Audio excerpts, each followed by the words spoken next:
சிவகார்த்திகேயன் நடித்த அமரன் படம் வந்து இன்னையோட 100வது நாளுங்க. இந்த வீடியோ பேசுகிறேன் இன்றைக்கி. அதை எவ்வளோ பெரிய வெற்றி பாருங்கள். இன்றைக்கி 100 நாள் ஓடுறது பெரிய விஷயமா இருக்குது. 100 நாள் ஓட்டி வாடகை கட்டி ஓட்டுறதெல்லாம் இருக்குது. ஆனால் ரியலாக 100 நாள் 200 நாள் 350 நாள் ஓடினதெல்லாம் உண்டு. ஒரு காலத்தில் வருஷக்கணக்கில் படம் ஓடினதெல்லாம் உண்டு. அப்போ என்ன தியேட்டர் வந்து நிறைய பிரித்து படங்களை கொடுத்தாங்க. அதை தாண்டி தியேட்டர் நிறைய ரிப்பீட் ஆடியன்ஸ் வந்தாங்க. இன்னொரு விஷயம் வந்து பொழுதுபோக்கு அப்போ கிடையவே கிடையாது. வேறு டிவி கிடையாது, வந்து இன்டர்நெட் கிடையாது, யூடியூப் கிடையாது, சோஷியல் மீடியாக்கள் கிடையாது. அது நேரம் வந்து வேறு வழியே இல்லாமல் பொழுதுபோக்காக சினிமா வந்து பார்த்துறாங்க. அது நல்ல படங்கள் அப்படின்ற டாக் இருக்கும் பொழுது 3 தடவை 4 தடவைலாம் வந்து படம் பார்த்தவங்களாம் உண்டு. அதெல்லாம் தான் இன்றைய காலகட்டங்கள் 100 நாள் ஓடுறது பெரிய கஷ்டம். அதுவும் ராஜ்கமல் ஃபிலிம்ஸில் விக்ரம் ரியல் 100 நாள் அந்த படம். 100 நாளுக்கான ஃபங்க்ஷன் கிண்டி ரேஸ்கோர்ஸ் மைதானத்தில் நடந்தபோது கமலஹாசன் சொன்னது தான் அது. இன்றைய காலகட்டங்களில் 100 நாள் அதை தாண்டி என் சினிமா வாழ்வில் 600 கோடி ரூபாய் அடித்த ஒரு படம்னா இந்த படம் தான் அது. அதுக்கு முக்கிய காரணம் லோகேஷ் கனகராஜன் அவரை பாராட்டினார். அதை தாண்டி வந்து அந்த சமயத்தில் அந்த படத்தை வந்து ரிலீஸ் பண்ணது ரெட் ஜெயண்ட். ஏன்னா கமலஹாசன் சொன்னது வந்து ரெட் ஜெயண்ட் எந்த அளவுக்கு கரெக்டாக ஒரு வியாபாரம் பண்ணுறாங்க அப்படின்னு. ஏன்னா இப்போ என் படங்கள் இதுக்கு முன்னாடி எத்தனையோ ஓடி இருக்குது. அப்போ நான் ஒரு ஊரில் கேட்பேன், நான் சும்மா ஒரு உதாரணத்துக்கு கிருஷ்ணகிரியில் கேட்பேன், நல்லா தான் ஓடி இருக்கான் சார், நல்லா தான் ஓடிச்சு சார், கூட்டமே வரல சார் அப்படின்வாங்க. அந்த கலெக்ஷன் ஷேர் கொடுக்கறதுக்காக. ஆனால் கரெக்டாக இந்தாங்க 8 கோடி ரூபா உங்களுக்கான ஷேர் அப்படின்னு கொடுத்தது எனக்கு முதல் முறையாக இவங்க தான் அப்படின்னு சொல்லி ஒரு பயங்கர இதுவாக இருந்தார். அந்த 100 நாள் ஓடுறது பெரிய விஷயமா இருக்குது. ஏன்னா அதுக்கு முன்னாடி இந்த கேடையெல்லாம் கொடுப்பாங்க, வந்து ஷீல்டுலாம் கொடுப்பாங்க 100 நாளுக்கு. அதெல்லாம் வீடுங்கள்லாம் அடுக்கி வச்சுருப்பாங்க, தேட்டர்லாம் வச்சுருப்பாங்க. அப்படி பார்த்தீங்கன்னா அமரன் ஒரு ரியல் 100 days வந்து அதில் மாற்றுக்கிறது கிடையாது. அதற்கான முக்கிய காரணம் என்னென்னா முகுந்த் வரதராஜனுடைய ஒரு பயோபிக். பொதுவாக அந்த பயோபிக்கை எப்படி எடுக்க போகிறீங்க அப்படின்ற மாதிரி ஒரு விஷயம் இருந்தது. பயோபிக் ஒரே போர் அடிக்குங்க, முகுந்த் வரதராஜன் யாருங்க, அப்படி என்னங்கெல்லாம் சாதனை பண்ணிட்டாரு அப்படின்ற மாதிரியான கேள்வியெலாம் இருந்தது. ஆனால் அந்த முகுந்த் வரதராஜனாகவே அந்த ஸ்க்ரீனில் வாழ்ந்த சிவகார்த்திகேயனுடைய அந்த நடிப்பு தான். அதை தாண்டி ராஜ்குமார் பெரியசாமியின் நேர்த்தியான திரைக்கதை தாங்க அது. அந்த படத்து மேலே அதுக்கப்புறம் நிறைய விமர்சனங்கள்லாம் இருந்தது. அதெல்லாம் தாண்டி மக்கள் கொண்டாடிட்டாங்க பாருங்கள். நீங்கள் எந்த இடத்துல மக்களை வந்து எமோஷனலாக நீங்கள் கனெக்ட் பண்ணுறீங்களோ அந்த இடத்துல மாபெரும் வெற்றி. இந்த இடத்துல தான் கமலாவுடைய பெரிய புத்திசாலித்தனத்தை நம்ம வந்து கண்டுபிடிக்கணும். ஒரு கதை, அந்த கதை வந்து அந்த ஸ்க்ரீன் பிளே இதெல்லாம் தாண்டி இந்த கதை வெற்றி பெறும் அப்படின்ற ஒரு முடிவுக்கு வந்த பிறகு ஓகே அப்படின்னு ஆகிடுச்சு. இந்த படத்து மேலே நான் கூட பார்த்தீங்கன்னா அமரன் ஃபஸ்ட் ஷோலாம் கமலா தேட்டரில், சென்னை கமலா தேட்டரில் படம் பார்க்கும்போதெல்லாம் ஒரு பெரிய எதிர்பார்ப்பே இல்லை. படம் கொஞ்சம் தாண்டி போக போக போக போக கொண்டு போன ஒரு விதம் இருக்கு இல்லைங்களா, அதுதான் வெற்றி. இன்றைக்கி அந்த 100வது எதுக்கு சொல்கிறேன்னா, வெறுமனே அந்த 100 நாள் ஒரு தேட்டரில் வாடகை கட்டி ஓட்டுறதுன்னு உங்களுக்கு தெரியும். வந்து ஏதாவது ஒரே ஒரு சிங்கிள் ஸ்க்ரீன் ஒரு சிங்கிள் ஷோவை எடுத்துப்பாங்க. அந்த ஷோவுக்கான காசை கொடுத்துருவாங்க, கொடுத்துட்டு ஓட்டுங்கன்னுவாங்க. சும்மாவே ஓட்டிக்கிட்டே இருப்பாங்க. 100வது நாள் வந்தோடனே பெரிய பெரிய போஸ்டர் வச்சு சில பேர் விழாலாம் வச்சு முடிச்சுடுவாங்க. ஆனால் ரியல் 100 days வந்து அமரன் அப்படின்ற விஷயம் அதே வேகத்தோடு இப்போது சுதா குங்குராப்பணம் பராசக்தி அது டைட்டில் ஃபைனல் ஆச்சா இல்லையான்னு தெரில, அது நல்லாவே இருக்குது. எந்த இதுவும் சிவகார்த்திகேயனே கூட டைட்டில் வைக்கலாம். சிதம்பரம் பகுதியில் அதனுடைய அண்ணாமலை யூனிவர்சிட்டியில் அதனுடைய படப்பிடிப்பு நடந்திருக்கு. அண்ணாமலை யூனிவர்சிட்டியில் படித்த ஒரு மாணவர் இந்தி போராட்டத்தின் போது உயிர் நீர்த்த அந்த சம்பவம் தான் இந்த படத்தினுடைய லைன். அதுதான் வந்து ஒரு 56-60 காலகட்டங்களில் இந்தி போராட்டம் மிகப்பெரிய அளவில் வெடித்த பொழுது அங்கு ஒரு பெரிய கலவரமே நடந்தது. அதுவும் மாணவர்கள் போராட்டம் பெரும் எழுச்சியாக மாறுச்சு. ஆனால் தான் அந்த டீசர்லேயே பார்த்தீங்கன்னா ஒரு பச்சையப்பன் கல்லூரியில் காமிச்சு அங்கேருந்து ஒரு இன்ட்ரோ கொடுத்து அங்கேருந்து அச்சம் என்பது மடமையடான்னு அந்த சாங்கோடு கொண்டு வர விதம். குறிப்பாக நம்ம வந்து தமிழ் சினிமாவில் ஜெயம் ரவி அவருக்கு ஒரு தனி ஃபேன்ஸ் உண்டு. ஏறக்குறைய அந்த இந்த படத்தில் வில்லன் மாதிரி அவர் பண்ணியிருக்கார். வந்து ஒரு போலீஸ் ஆஃபீஸராக சிவகார்த்திகேயனுடைய ஒரு படத்தை வச்சுட்டு ஷூட் பண்ணுற மாதிரியான இருந்தது. அதர்வா ஏன்னா முரளியோடைய மகன், முரளிலாம் எவ்வளோ ஒரு சூப்பர் நடிகர் தெரியுங்களா. வந்து அதர்வாலாம் எங்கேயோ ஒரு இடத்துக்கு வர வேண்டிய ஆள். வந்து அவர்லாம் யார் கதை கேட்டாங்க, எப்படி கதை சூஸ் பண்ணார் இது வரைக்கும் அப்படிலாம் தெரியல. வந்து அவர் யாரு கூட மிங்கில் ஆகிற மாதிரி தெரியல. எந்த மீடியா கூட அவர் பழகியிருக்காரு, யாருக்கு பேட்டி கொடுத்துருக்காரு தெரியல. சரி, அது அவருடைய பர்சனல், ஓகே. ஏன்னா முரளிலாம் வந்து ஒரு சித்தராமையா அப்படின்னு ஒரு பெரும் டைரக்டருடைய மகனாக இருந்தாலும் ரொம்ப இயல்பாக பழகக்கூடியவர். வந்து அந்த காலகட்டங்களில் மீடியா முன்னாடி வந்து மீடியாக்காரங்கிட்ட பண்ணி நம்ம சாப்பிட்டுக்கிட்டே இருந்தோம்னா நம்ம தட்டில் வந்து சாப்பாடு எடுத்து சாப்பிடுவார், ரொம்ப இயல்பாக பழகுவார், ஒரு வீட்டு விசேஷத்துக்கு வந்து பேசுவார், இது பண்ணுவார். இதுதான் ரொம்ப முக்கியமான ஒரு விஷயம். ஏன்னா அந்த வெற்றி முரளிக்கெலாம் அவ்வளோ சீக்கிரம் கிடைச்சதுன்னு தாண்டி அந்த வெற்றி எப்படி தக்க வச்சுக்கணும், அந்த வெற்றிக்கு யார் காரணம்ன்ற ஒரு விஷயம் இருந்தது இல்லைங்களா, அதுதான் வந்து நன்றி மறவாது இருத்தல் அப்படின்னு. ஓகே, அது ஒவ்வொரு ஜெனரேஷனுக்கு ஏற்ற மாதிரி மாறிக்கிட்டே இருக்கும். அதர்வா இப்படி வர வேண்டியவர் இன்றைக்கி அந்த படத்தில் வந்து ஒரு ரோல் பண்ணியிருக்காரு. இதெல்லாம் தாண்டி சுதா கொங்கரா ஒரு பயோபிக் எடுக்கக்கூடிய ஒரு அற்புதமான ஒரு டைரக்டர் வந்து. நான் சூரரை போற்று மாதிரியான ஒரு கதையெல்லாம் இன்றைக்கி நினச்சி பார்க்கவே முடியல. அதில் ஓடிடியில் வந்தது ஒரு பிக் ஸ்க்ரீனில் வந்திருக்கலாமே அந்த படம்னு. இந்த படத்தை ஏன் சூர்யா மிஸ் பண்ணார் அப்படின்னு தெரியல. சூர்யா மிஸ் பண்ண இடத்துல சிவகார்த்திகேயன் போய் கரெக்டாக அதை கேப்சர் பண்ணிட்டாரு. படு விறுவிறுப்பாக நடந்துகிட்டு இருக்குது. கொஞ்ச நாட்கள் பாண்டிச்சேரிலையும் செஞ்சிலையும் இந்த பகுதியில் நடந்துக்கிட்டு, இப்போது சிதம்பரம் பகுதியில் குறிப்பாக அண்ணாமலை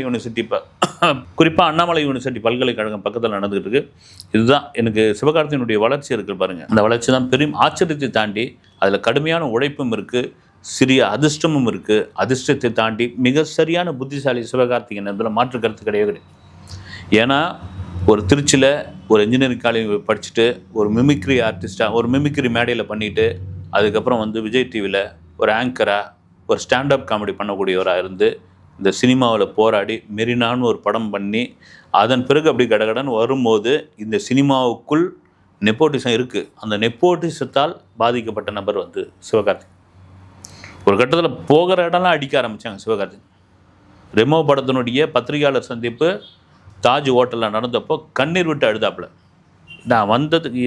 நான் வந்த காரை கால் டாக்ஸியில் வந்தேன், என் கார் கிடையாது, எல்லாமே காலி. என்னை வந்து ஒரு நம்பிக்கையாக இருந்த ஒரு நண்பன் வந்து என்னை நடுத்தரில் வந்து நிறுத்திட்டான் அப்படின்னு. இதுக்கு வேறு யாராவது இருந்தால் பிச்சுன்னு ஓடி போயிருப்பாங்க. ஆக்சுவலாக இந்த பாலிடிக்ஸ் இந்த இதெல்லாம் பண்ணுறதுக்கான காரணம் என்னென்னா, ஒருத்தர் பூம்னு வளர்றாருனா அந்த வளர்ச்சியை கெடுத்து அவனை மன ரீதியாக காயப்படுத்தி ஓடி போயிடு நீ இங்கே இருக்காத அப்படின்னு விரட்டுறதுக்கு தான். இதெல்லாம் தாங்கி நீ என்ன வேணாலும் பண்ணிங்க. சிவகார்த்திகேயன் மீது பர்சனலான சில எதிர்மறை விமர்சனங்கள்லாம் வந்தபோது அதுக்கெல்லாம் எந்தவித எதிர்வினையும் ஆற்றாமல் அதுக்கெல்லாம் எதுவும் பதில் சொல்லாமல் நீ கடந்து என்ன சொல்லியோ சொல்லிக்கிங்க, நீங்கள் அதை பற்றி எனக்கு கவலையே இல்லை அப்படின்னு அதெல்லாம் தாண்டி தாண்டி தாண்டி தாண்டி தாண்டி இன்றைக்கி அடுத்தடுத்த இட்டை தாண்டி குறிப்பாக கமலஹாசனுடைய பேனரில், ஏன்னா இந்த கான்ட்ரவர்சி கூட ஒரு பக்கம் இருந்தது வந்து அந்த சமயத்தில் கமல் வந்து விஸ்வரூபம் சமயத்தில் நான் வந்து இந்த ஊரை விட்டு போகிறேன், இந்த நாட்டை விட்டு போகிறேன் அப்படின்னு ஒரு டைலாக் பேசியிருப்பார். அதை ஒரு படத்தில் வந்து சிவகார்த்திகேயன் பேசிட்டாருன்னு மதுரை ஏர்போர்ட்டில் அவரை தாக்கப்பட்டதாக சம்பவம்லாம் கூட இருந்து சினிமாவில் கே பாலச்சந்தர் சார் சொல்கிற மாதிரி தான் வந்து சினிமாவில் இருக்கிறவங்க சண்டை போட்டக்கூடாது, அடுத்த நாள் ஒரே காரில் போக வேண்டியதாக இருக்கும் அப்படின்னு. அதனால் சினிமாவில் இருக்கிறவங்க வந்து என்ன தான் வந்து கான்ட்ரவர்சி சண்டைகள் இருந்தாலும் இது ரசிகர்களுக்குள்ளான சண்டை வந்து இதெல்லாம் மீறி கமலஹாசன் என்பவர் மிக சரியான புத்திசாலி. யார் எந்த குதிரை ஓடும், எந்த குதிரை ஜெயிக்கும், எந்த ஹீரோ வச்சு நம்ம படம் பண்ணால் அந்த படம் ஹிட் அடிக்கிறதுல மிக தெளிவான ஒரு நபர். ஆனால் தான் பார்த்திங்கன்னா இந்த ப்ரொடக்ஷனில் கரெக்டாக இது கொண்டு வரார். ஒரு பக்கம் அவர் நடிச்சுக்கிட்டு இருந்தாலும் ராஜ்கமல் ஃபிலிம்ஸில் தேர்ச்சியான படங்கள் மட்டும் தயாரிச்சுக்கிட்டே வர்றாரு. அதில் அமரன் ரொம்ப முக்கியமான படம் வந்து. அவரே அந்த படத்தில் அமரன் இன்றைக்கி வந்து அந்த 100 நாட்களில் தாண்டி நான் விசாரித்து பார்த்தீங்கன்னா 320 கோடி ரூபாய் இந்த படம் கலெக்ஷன் பண்ணியிருக்குதுன்னு சிவகார்த்திகேயன் மிகப்பெரியது. இன்னொரு விஷயம், இது எந்த அளவுக்கு உண்மைன்னு தெரியல, இந்த சுதா கொங்கரா படம் பராசக்தியில் நடிக்கிறாருங்களா, இந்த படத்தில் சிவகார்த்திகேயன் சம்பளம் வாங்காமல் லாபத்தில் பங்கு அப்படின்ற ஒரு விஷயத்துக்கு வந்திருக்காருன்னு போது பெரிய வரவேற்பு.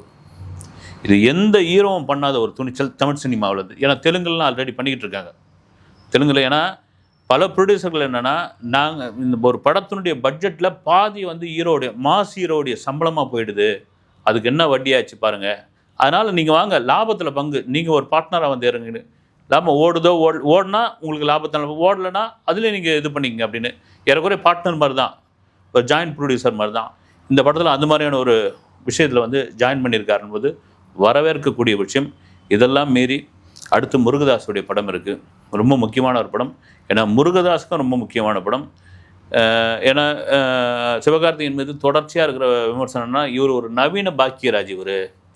அவருக்கு வந்து ஆக்ஷன்லாம் பண்ண தெரியாதுங்க, துப்பாக்கி மாதிரிலாம் அவர் பண்ண தெரியாது. விஜய் கையில் எடுத்து துப்பாக்கியை கையில் கொடுத்து நீங்கள் தான் அடுத்த தளபதின்னு சொன்னால் அவர் தளபதி ஆகிட முடியுமா அப்படின்னாங்க. நிச்சயம் சிவகார்த்திகேயனே தெரியும், அவருக்கு துப்பாக்கி எடுத்து கொடுத்துட்டா விஜய் இடம் தனக்கு வந்துடுமா, விஜய் இந்த இடத்துக்கு வருவதற்கு எவ்வளோ பெரிய போராட்டம், எவ்வளோ பெரிய காயங்கள். என்னதான் எஸ்ஏசியோடைய மகனாக இருந்தாலும் அதெல்லாம் தாண்டி தான் இங்கே வந்திருக்காரு. அதெல்லாம் மீறி அங்கெல்லாம் வர முடியாது, அதுக்கான காலம் இருக்குது. அதே சமயத்தில் அதை நம்ம வாங்கிட்டோம், அது ஒரு பெரிய பெருமை தான். ஒரு படத்தில் கூப்பிட்டு, கோட் படத்தில் கூப்பிட்டு, ஆக்சுவலாக வெங்கட் பிரபு வச்சிருந்த சீனே வேறு, அந்த காட்சியை மாற்றி அந்த வசனத்தையே மாற்றி ஒரு ஹீரோ இந்த அளவுக்கு சொல்கிறாருன்னா அது வரவேற்கக்கூடிய அந்த ஹீரோவுக்கான மனசு எவ்வளோ பெரிய மனசு வந்து பாருங்கள்.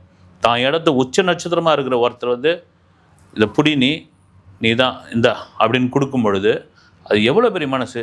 அதுதான் சிவகார்த்திகேயன். அதுக்காக எந்த விதத்திலும் தலைக்கடமை ஆடல. ஏன்னா யதார்த்தம் தெரியும். இதெல்லாம் மாரி அதே போல் தான் துப்பாக்கி மாதிரி இவரால் ஒரு படம் பண்ண முடியுமா, ஒரு ஆக்ஷன் பண்ண முடியுமா அப்படின்னு ஒரு கேள்வி எழுதும்போது தான் முருகதாஸ் சொன்ன கதை, அந்த கதையை ஓகே பண்ணி அந்த படம் வந்து ஏறக்குறைய ஃபினிஷ் ஆக போகுது. அதுவும் பார்த்திங்கன்னா ஒரு முழுக்க ஒரு ஆக்ஷன் படம்.